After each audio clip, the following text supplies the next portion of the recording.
It's Friday, it's 5 p.m. / it's Monday, it's 8 a.m. / it's whatever it is now, because we've just completed a tasting of 8-ish% dark lagers, the Doppelbock. Doppelbock gang, yeah. And then decided, probably slightly inebriated, to do something entirely new, which is to video our podcast. What could go wrong? So if you're listening to this, go and watch this on the Craft Beer channel.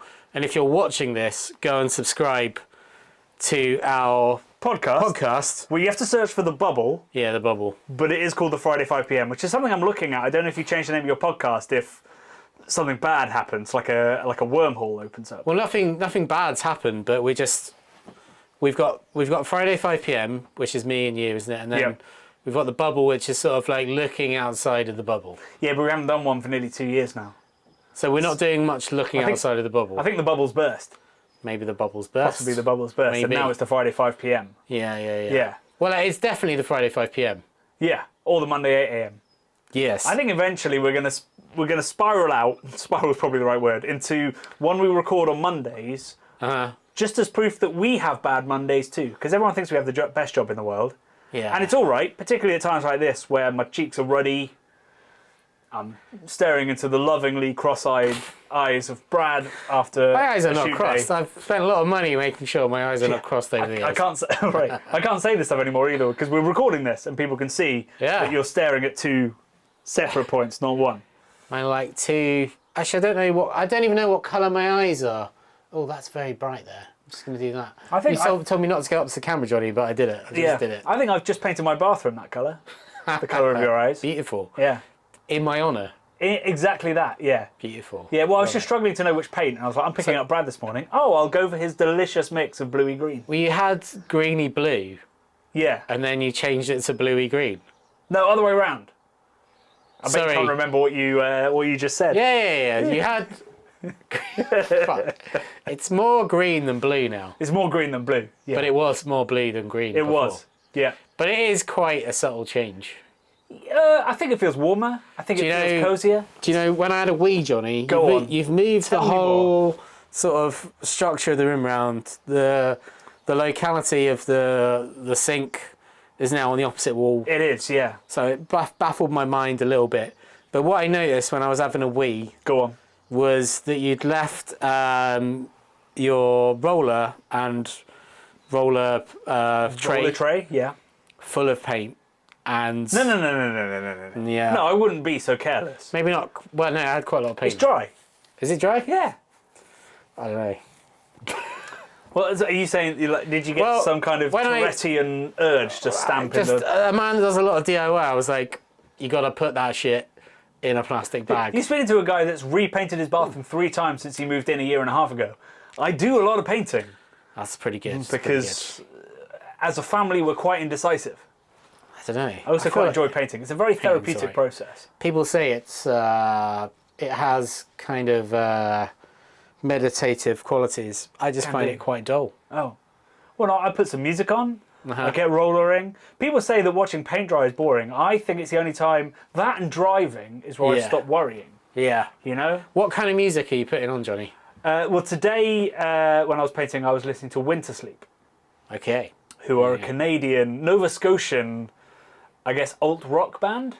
Okay, and there was. I mean, like, I'm not going to go there yet, but there was a Canadian beer in the Belgian Tripels, in this week's video. Yeah, embarrassed myself there big time. I've recently discovered a band which is not my sort of music at all, but they're called Turnstile, and they're sort of like punk.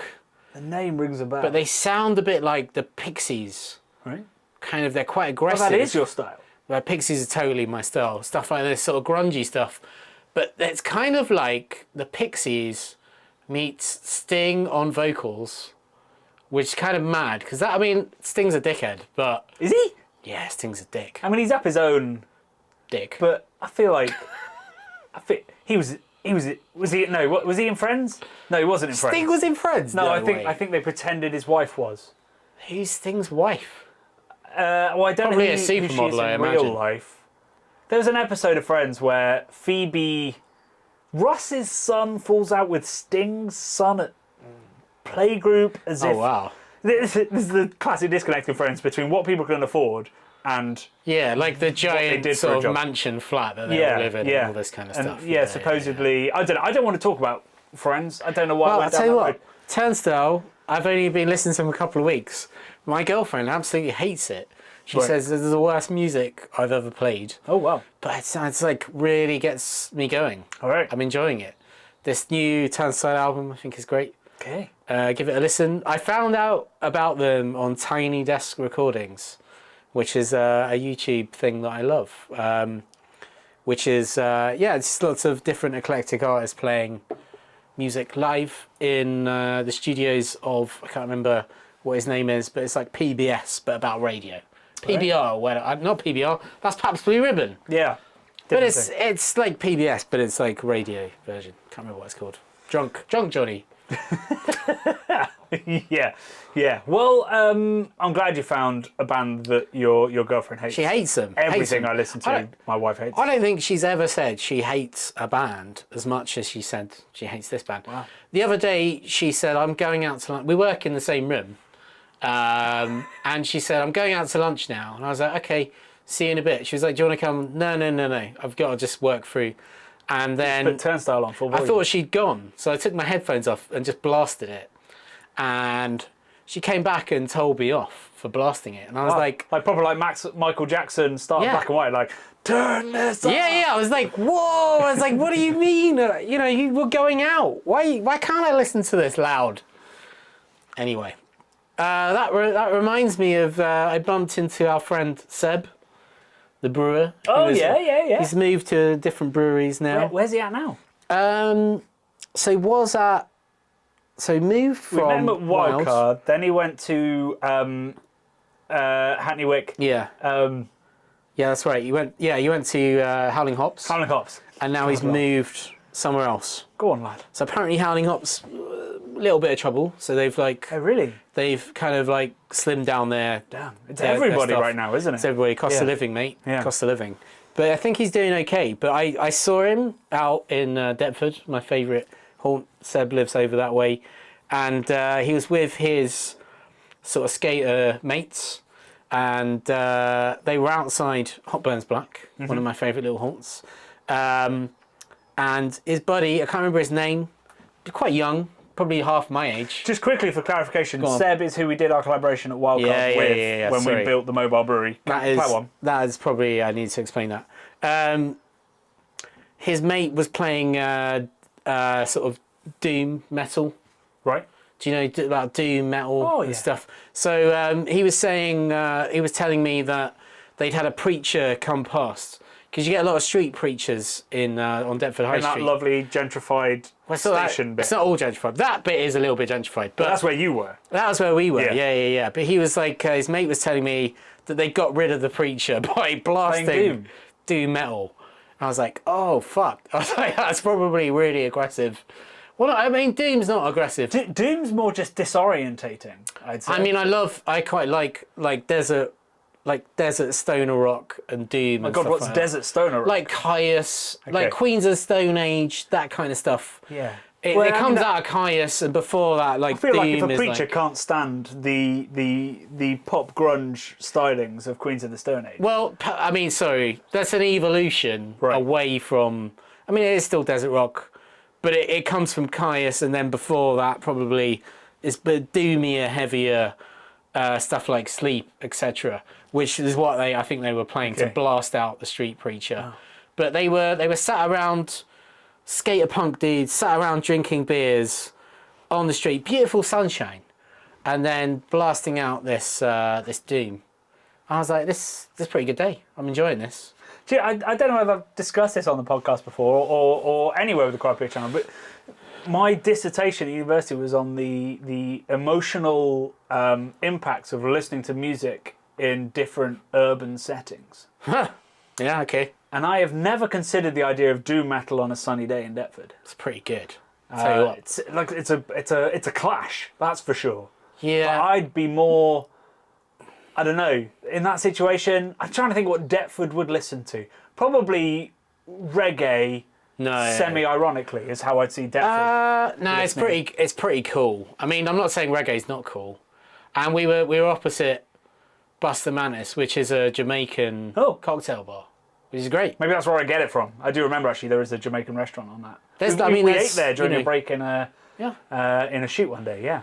Yeah. I mean, this is literally the most. I think it's statistically the most multicultural street in London, and it's got a couple of breweries along there, which is also nice. Yeah. Yeah. Well, I mean, if this is your first introduction to our podcast, it's very much gone as it usually does, in that we haven't really mentioned what we're up beer. to and beer. Yeah. So this is a rare occurrence. So usually we record the Friday 5 p.m. podcast separately. We do. In our separate homes, with a beer in our hands over essentially the phone. Today we've had a shoot day. So we filmed the next in our series about Trappist beer. Yeah. We filmed a short video explaining thiols. Yeah. Which is a new and exciting set of flavour compounds we're looking to get into beer. Or should I say, unbound into beer. And then we drank, 5 8% lagers. We did our Doppelbock video, slightly late seasonally. Was it only 5? I felt like there were more than 5 beers on the table. I think it was 5. Maybe the amount of beers you drink, you should times the ABV by the amount of bottles on the table. Yeah, I think so. We're at about 40. 40. 40. So Brad and I are here together, and we thought we'd film it because we're thinking about turning this into a video podcast. Yeah, probably not in the same location by normally. One of the worst humans on earth, Joe Rogan, but he has made a huge success of it by, I don't know, being a vaccine denialist misogynist. You know what? I've never listened to the Joe Rogan podcast, but I get served a lot of Joe Rogan shorts on YouTube. Right. They're pretty wild. Like, there's some wild shit on those things. Yeah, I mean, he goes in deep. A contrarian. Yeah, I think so. He's up to all kinds of fuckery. He's just like, I'll get on some nutters, and then we'll go deep dive into some crazy town stuff. Yeah, I mean, it's Fox News podcast basically, but is he very right wing then? I don't really know. No, he is he. When you say contrarian, he's just like I'm gonna. He'd like to say. I think. I mean, I've only listened to some of it out of pure... Yeah. You know, I spend all the days that I'm not filming or researching or writing the book, I spend my days trying to make our YouTube channel bigger through strategies. And so you have to look at the people that do it extraordinarily well. Uh-huh. So I've watched some of that. I've looked at what he does. He's a shock jock. He would claim that... I wouldn't say he'd claim he's like impartial, but he claims he believes in free speech. So it'd be like, I'll have Bernie Sanders and Hitler on my podcast. Yes, yeah. The thing is, though, he's definitely not partisan. He's very, very much towards Hitler. Not saying that he is crazy right wing, but saying that he enjoys that end of the shock jock. Yeah. Not Bernie Sanders going, hey, why don't we pay waiting staff well? Which is a much better form of extremism. I mean, it shouldn't be extremism, but it is in this world. So that's how he gets his views. But also through doing a video podcast, you know, what it means is he can make... Because his channel is essentially shorts, I think. On YouTube? Yeah, and just you're like being served this because you hit that demographic of, like, you know, over 30, under 50... I'm a bit worried what demographic I'm in. It's just under 30, over 50, white middle-class guy is going to be served Joe Rogan because his politics are probably just a shade to the right of that. Maybe. It's worrying. Not to say that your politics are that way, because I know they're not. As we're going to discuss when we drink the beer we're going to drink. Yeah. He had a guy that was a Navy SEAL that was... I feel like he was talking all kinds of bullshit. Yeah. And he was saying that he basically invented an Iron Man suit when he was in the Navy SEALs. And like all these like fantastical stories. And that he had budgets for missions that were like in the billions and stuff. I was like, this guy's totally weird, man. Like he's talking all kinds of twaddle. This is the thing, and it's a mouthpiece for like without lunatics. comparing Joe Rogan to the BBC. This is what the BBC in the UK struggles with. It's this idea that being impartial means you have to air lunatics. Well, it shouldn't do, but it does. So the BBC will get a climate denier on, even though there's clearly global heating. Because it feels like it has to bounce somebody going, there is a global climate crisis. So they'll bring on the dude who says, yes, I invented Iron Man. And they'll also bring on somebody that says, that's not a thing. Yeah. But of course, you've now given 50-50 weight to an argument that is clearly nonsense. So Okay, impartiality for you folks. exactly. Yeah, it's a tricky. It's not. It's not a well-weighted seesaw. Impartiality. And Well-weighted that's the podcast seesaw. name. Well-weighted seesaw. I like that expression. Yeah, very nice. So I've tried to talk about beer and ended up talking about Joe Rogan. Mm-hmm. While we're on that, let's talk about the sad bits of today, and then we'll get onto the video, which somebody said was funny.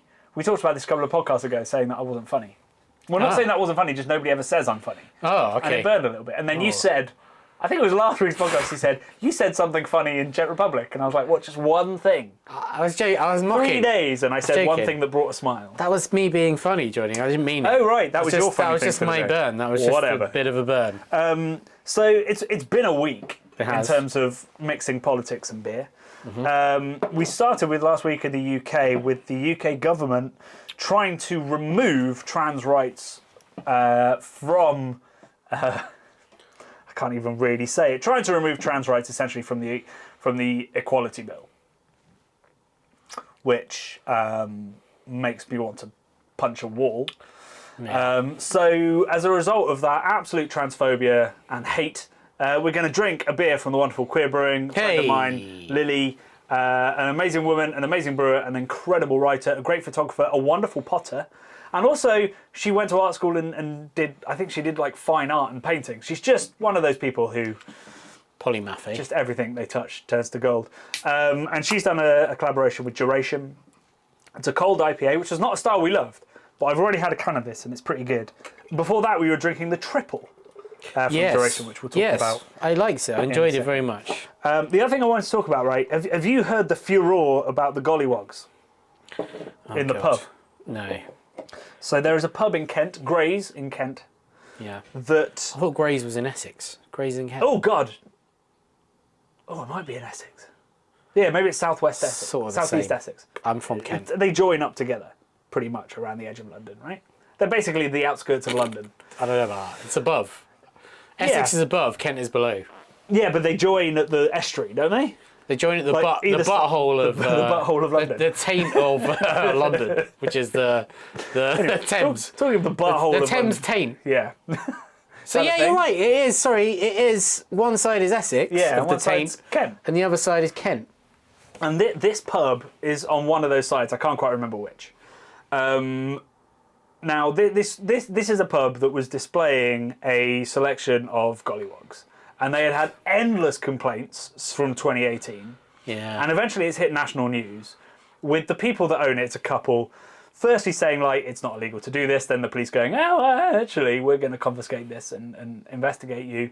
Then people started digging out endless racist posts from both of them. Then it turns out there's a photo of the guy wearing a Britain First t-shirt. Wow. To which the wife responded to the press. She said, he's not affiliated with Britain First. It was just convenient to wear the t-shirt at the time. Huh? Now, unless he's like, I don't know, in a restaurant, spills a lot of barbecue sauce on him, like I did that time at Beer and Burger. Oh, That was an event. Explosive. And then, the only t-shirt was like a guy went, here's one. I can't see any situation where you'd have a Britain First t-shirt to hand and go, this is the most convenient t-shirt I can find. I think if you're wearing a t-shirt, then you fundamentally agree with the t-shirt that you're wearing, because you're not gonna put something. I mean, a t-shirt is about the most bold move that you can have, like a t-shirt with words on it, if in your wardrobe. It's front and centre, isn't it? Yeah. Yeah, I follow an Instagram account. I think it's called Good T-shirts, Good name. and they're like really.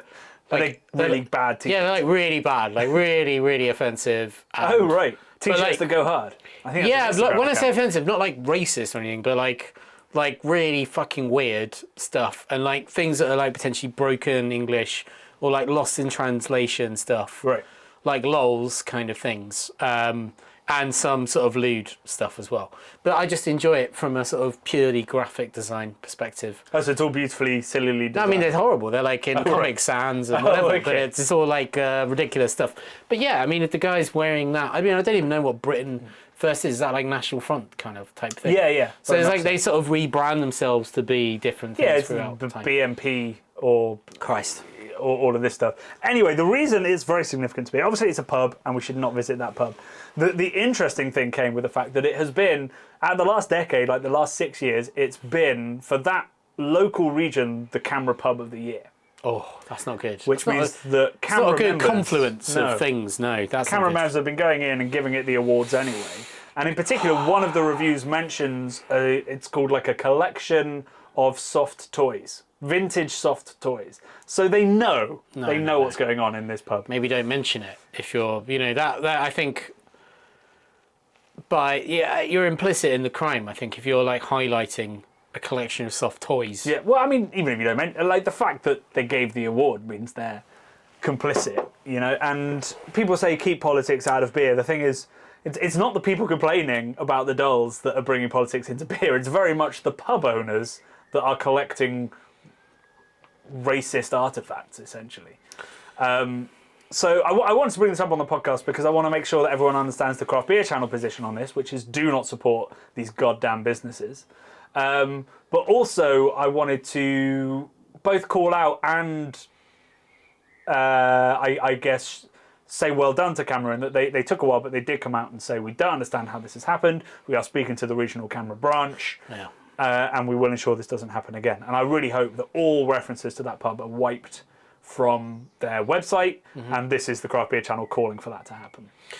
Yeah. And this is, I don't think this is about being particularly leftist or like woke or anything like that. It's just about like being a decent human. I think everyone deserves the right to go into an environment and feel safe and comfortable and not feel persecuted or anything like that. Yeah. So like this is kind of total bullshit.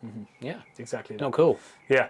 So and then I also saw on Twitter there's Twice Brewed, a brewery and a pub that have some pretty horrendously misogynistic artwork in their bathrooms in an otherwise very lovely pub, and I saw somebody call that out, and I heard about what was actually involved in this toilet, and it is horrendous.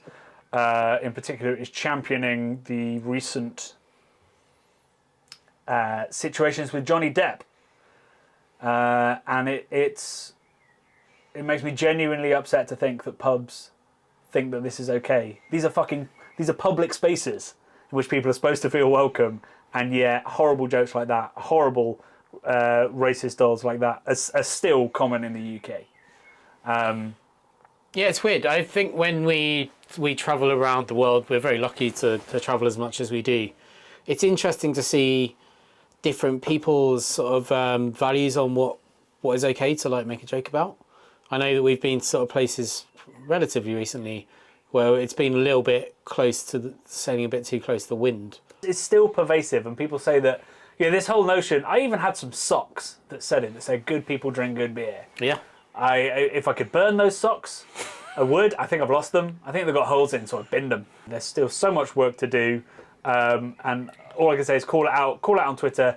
Call it out on Facebook. Whatever it is, call it out. In particular, you can do it online. I have found much more success by approaching people personally. So you send those messages personally, because people respond more to. If it's public outcry, people get defensive. If it's private outcry, people might respond, in a conversational manner and go, "Oh, I thought it was like this," and you can go, "Really not," and then you can take it public if they don't. But anyway, please do buy Queer Brewing beer. It's delicious. This transatlanticism, which I don't know whether it's on purpose a reference to Death Cab for Cutie and one of my favourite albums, but whether it is or not, I love the fact that it did, and I love this beer. It's dry, it's West Coasty, it's full of tropical aroma. It's a very good beer, and cold IPA still isn't quite for me. I still just prefer a West Coast IPA. But I do appreciate this is a well-made beer with lots of lovely hop notes. Yeah, it's very nice. Have you got a beer for the week? I knew you were going to ask me that. The weekend. But you didn't prepare. Well, no, I haven't drunk that much beer. The weekend I was in Essex, and I found myself going to like a huge antique centre, I guess. It's called Battles Bridge. Wow. And so much more dramatic as a name than I'd expect for an antique. I think there's like hundreds of antique traders there. It's definitely been featured in sort of Bargain Hunt and all that. No, not Antiques Roadshow, but like, it's like Antiques Road Trip and Bargain Hunt and all these sort of things. And they've got, so this is like an antique centre, yeah? There's 2 pubs on site. That's my kind of antique centre. So there's one, I think one's called The Barge, which is beautiful. It's like, it looks like a sort of Tudor barn. It's beautiful from the outside and it's very nice inside.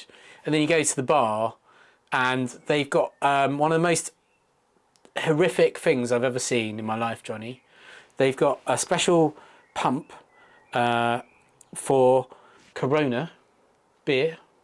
And it's like a sort of glass vial with, sort of amber liquid flowing through it. I'm not even sure it's beer, but it's like a sort of lava lamp of Corona going through it. And then on the side of it, it's got this like weird wire basket full of limes. Yeah, man. That was their big launch. That's beer in the pipe. I've never seen it anywhere else, only in the Barge. Oh, I've seen it a couple of times. So I got one. Was it?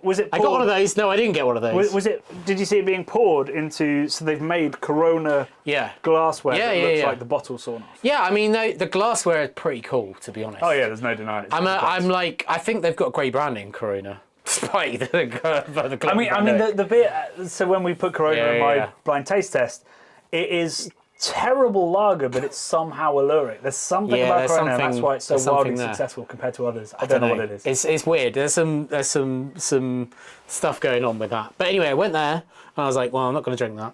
And then we went to, I think it's called like the Green Bottle or something. I don't know what it's called, but it's a micro pub that's like very, very traditional. It's got loads of cask lines.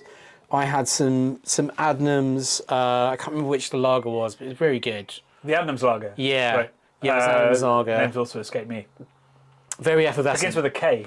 Cobalt or something? I can't remember what it's called, but I had a pint of that, and we sat around, and I was looking at all the memorabilia on the walls, and I was drawn to a photograph for a newspaper clipping of Danny Dyer pouring a pint in this micro pub, and it was like it was saying about how everybody in Essex loved Danny Dyer. I don't think he's from Essex. He went to RADA, right? But anyway, everybody in Essex loved Danny Dyer. You get to RADA if you're from Essex. He's not from Essex. I think he might be from London, like myself. But so it was like Danny Dyer. Locals love Danny Dyer or something, and he's like literally standing there going, like posing for this photo. But then in a very small photo way down was Keith Lemon in one of his massive hats. And apparently he'd been there on the same day as well. On the same day? Yeah, like a bargain hunt type situation. They'd gone to Battlesbridge together. But I was like, he got such a minimal second billing over Danny Dyer. And I would have thought that like Keith Lemon is probably as culturally important as Danny Dyer. And that's a statement I never thought I'd say. I mean, I'd argue they're both irrelevant. I mean, a lot of what Keith Lemon has done over the years is definitely a bit punchy and a bit on the borders of like what's acceptable now.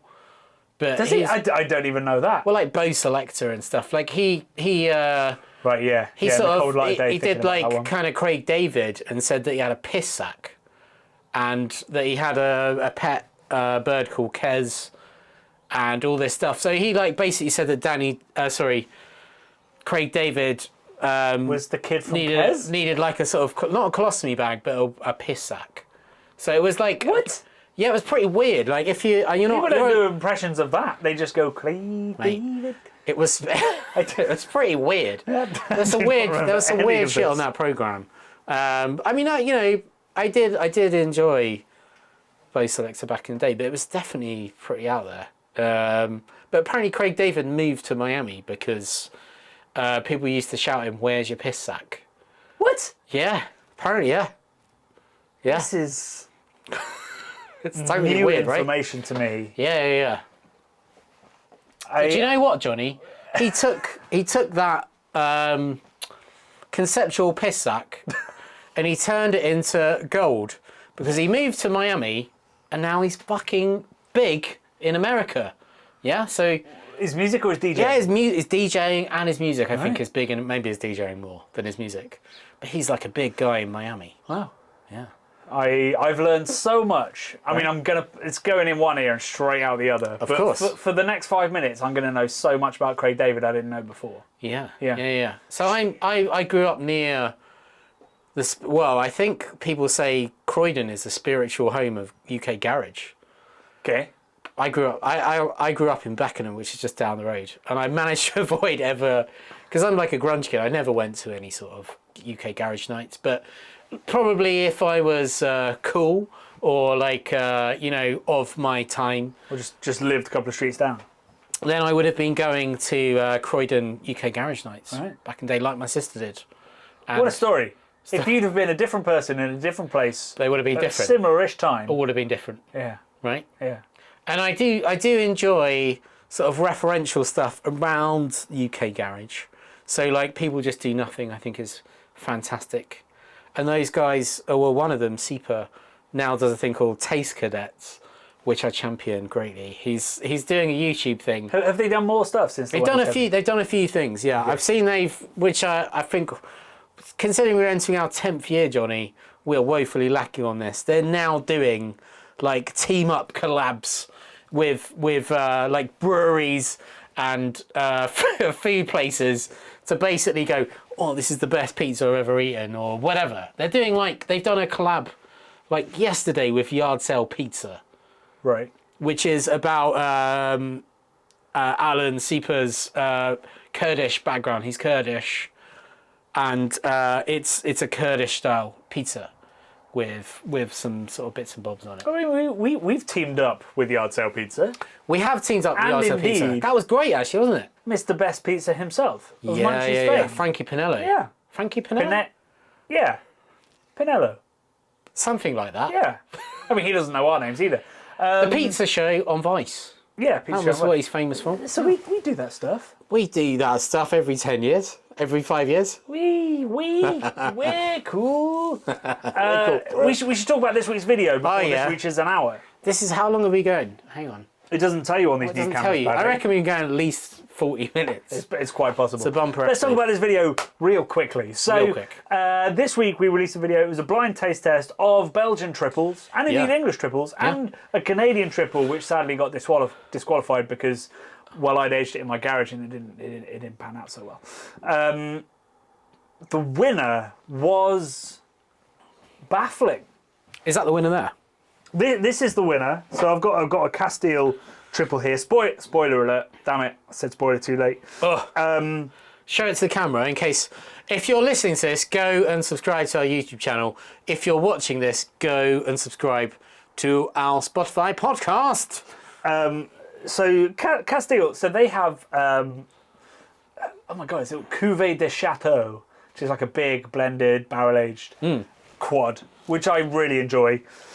All their beers are quite sweet, right? And this is no different. But at 11%, with all of the esters, the glorious banana, vanilla, clove, pear, it's just a stunning beer. And I loved it. I obviously didn't know it was Castile. It was a blind taste test. But it blew me away.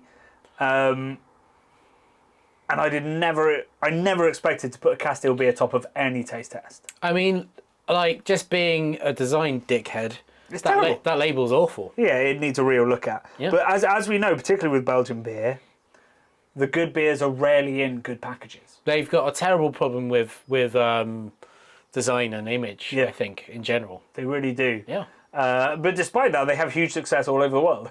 So maybe they don't have a problem. We're just Snobs. snobs. Yeah. So it's a really interesting video. But like the reason I love doing the blind taste test is, I did the original one, which was tasting bad macro beer, because I wanted to check whether my biases were justified about macro lager, and it turns out they mostly were. Some of them were better than I thought they'd be. But it's been really nice to slowly introduce good beer into it, because what it means is that even within good beer, we have breweries that we think are crap because we're snobs. And this was a great example of that, in that I've been to Belgium so many times and I've never asked for a Castile beer. I've always asked for, Westmalle triple, St Bernardus triple, those two. And those two did it extraordinarily well. One of them got the same score as the Castile, one of them got 1 point less. but this turned out to be my favourite, and I've been missing out for a decade. I mean, there's a lot to be said for the blind taste test format, really, because you take all prejudice out of it, right? Because this looks rubbish. Yeah. I mean, so my comment for this podcast is literally, I've chosen it because it's the only person I think that agreed with me, right? Which is always telling. So Mr. Parsnip, thank you, said, very informative videos, always CBC. I was very happy with the result. Checking my untapped check-ins as you were drinking each beer. And of all the ones I've tried, Castile was my highest rated beer. Looks like I do know something. That implies I know something, but I appreciate that. Yeah. So, most people have avoided Castile in the comments or in the views, and those that haven't loved it. But I bet if they did a blind taste test, even if they just did, say, the top 3, Castile, St Bernardus, Straffhendrick, maybe throw Westmalle in there, I really do think most people will pick either Castile or Westmalle. And they'll pick Westmalle if they like it drier, more herbal, more complex, and they'll pick Castile if they like it sweeter, fruitier. You will 100% pick Castile if you did that. But there's lots of people that quite legitimately will choose Westmalle. And I can't say this enough, I never would have chosen Castile. It's blown my mind. No. Changed my perspective. That's the genius of doing this, right? Because it takes all preconceptions and all sort of bias out of the equation. Because, like you say, it has no reputation as being the best.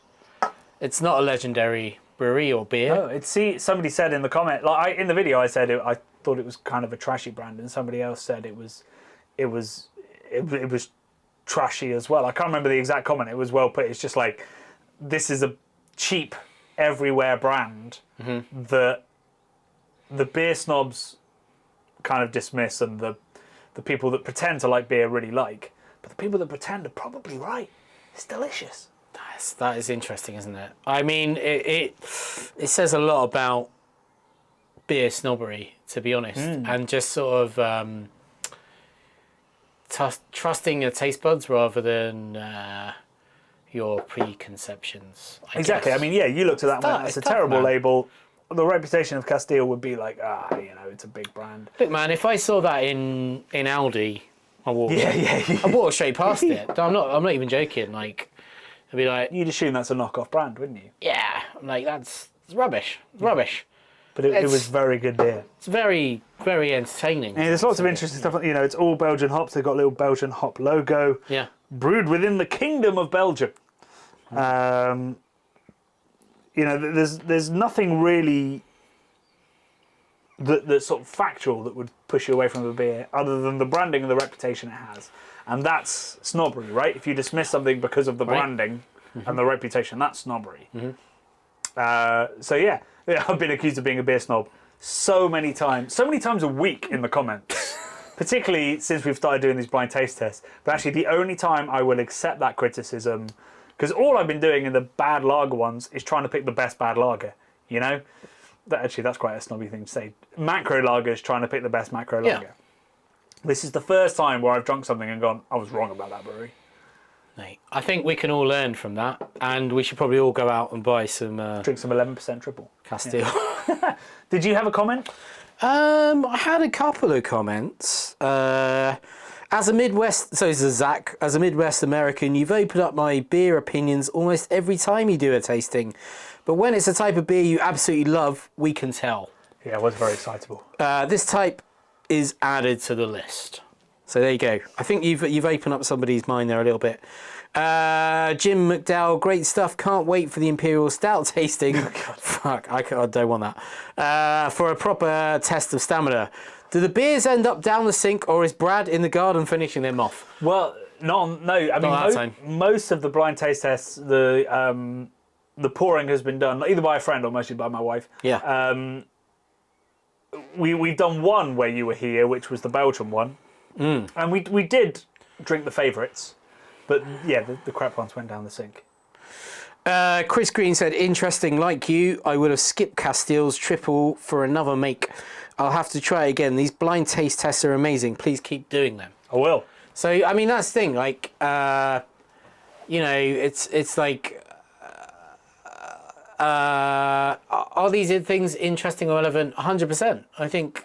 Yeah, you always massively. worry, particularly halfway through drinking 16 triples. You go, Yeah. are people interested in this? They are, because you know what, you're helping people discern from a sort of like how are you supposed to know which is the best if you're not looking at Untapped or whatever, and like, should you really believe that? I don't know.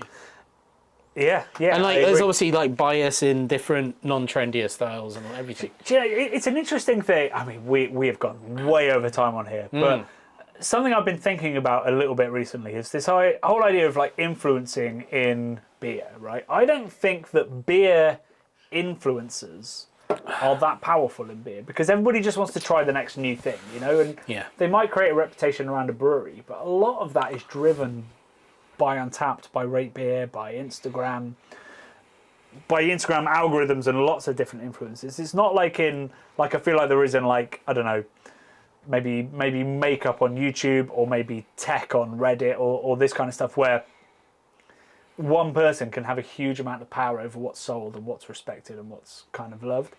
And I find it kind of fascinating that I don't think anybody's buying stuff based off of what one person on the internet says, which is why I'm always skeptical about this idea of somebody watching this stuff that we make, particularly the blind taste test, and going, I will try that again. But I think it clearly does happen. It's certainly influencing my buying. You know, if I'm ever in a pub now, I know exactly what to buy. If I'm ever in Belgium and I'm a bit stuck on what to buy, I'll know what to buy then. If it's ever a Christmas ale, you know I'm buying some bananas. Previously, I sort of thought it. And yeah, blind taste tests are... I wish more people were doing them on YouTube and just in general, because we're so susceptible to like groupthink. I think it's the main issue in beer. Not influencer thing, it's groupthink. And that's why I've really enjoyed these blind taste tests, because, yeah, I think if I'd been doing that, seeing the bottles, I'd have found a way to critique Castile. Definitely. I'd have been like, it's too sweet, it's too big, it's too vanilla-y and banana-y. But just on the sheer enjoyment of what was in the glass, it was not a clear winner, it was the winner after some afterthought. I mean, this is what it's all about, isn't it? It's about enjoying the best beer that you can. And removing that judgment about... Yeah, trying to remove if you just goddamn love Foster's, great, fine, love that beer. You're wrong. But, yeah. Brad says you're wrong. I mean, I say you're wrong. That Corona pump, I nearly had a heart attack. But this is what I'm saying. Like, I mean, Foster's, you're wrong. Corona, there's something. It was in the blind taste test. I said, like, there's something weirdly okay about this beer, and I can't put my finger on it. Do you think that something to do with earlier Johnny, where you drank that years ago? I never really drank, like a fondness for it. Now, when I was a teenager, I was drinking Guinness and real ale, really. And the little Belgian stubbies, yeah. Yeah, which I drank out of the fact that was what was in the house. You know, stealing. I was never really a lager drinker until I got into craft beer. The Corona thing, I think it's the depth of flavour. For those on the podcast, I'm doing the quotes, the skunking ads. Yeah. I think it's probably a load of corn syrup. So bad it's good, sort of thing. Yeah. It's got something about quality. Has a distinct pungent sort of quality. It's Starship Troopers, or it's... That's a great film. I'm trying to think what are you saying about Paul Verhoeven? That's all right. It was, from a technical perspective, a terrible film. It just became cult by... What? Okay, well, we'll continue this discussion off air.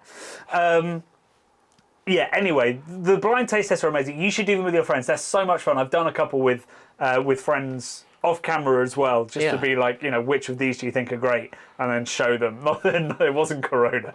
It was the bitters. They're a lot of fun to do. They teach you a lot about beer. The fact that you can get Banks's bitter, I think somebody says 89p in Lidl. Whoa. It's a really good bitter. Wow. You know, this is the stuff I'm looking for. And I think eventually there's going to be a video in what I've learned from like 10 blind taste tests. That's a lot of teas. A lot of teas, because there's so many lessons you can learn, particularly from a British perspective with the beers that are available. So we will do that. But anyway, we have taken enough of your Friday/Monday. This has been an epic first attempt at a video recorded podcast. Yeah. So we're going to bid you adieu. Before we do, though, you should, if you're watching this, you should go ahead and subscribe to our podcast. To our audio podcast. And if you're listening to this, we probably already subscribed to our podcast. Yeah, but we're going to look at doing this video-wise long term because we think it's fun. We can show the beers we're drinking, so we'll have a look at that. But anyway, I do think this is like a pretty good expression of our personalities as well. So this is like unedited Johnny and Brad as well. So if you enjoy our video content, go and check out our podcast because I think it's a true expression of who we are as people. This is basically what ends up on the cutting room floor every time I edit a video. Yeah. 100%. So this is us. Anyway, happy Friday, Bradley. Happy Friday. We'll see you guys on Wednesday and on tomorrow on Friday. It's confusing, on Friday, isn't it? and I can't quite work this out in my head. But have a great weekend. Have a great Thursday and have a great Monday. Yeah, love and It's beer. only Tuesday and Thursday we've got to fill in. Cheers.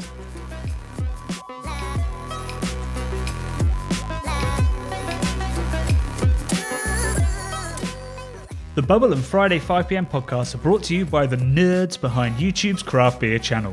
You can watch over 400 mini documentaries at youtube.com/the craft beer channel. And if you love what we do, support us via Patreon and get access to merchandise and our amazing Discord forum, a positive and welcoming space for everyone who loves beer, food and homebrewing. Love and beer.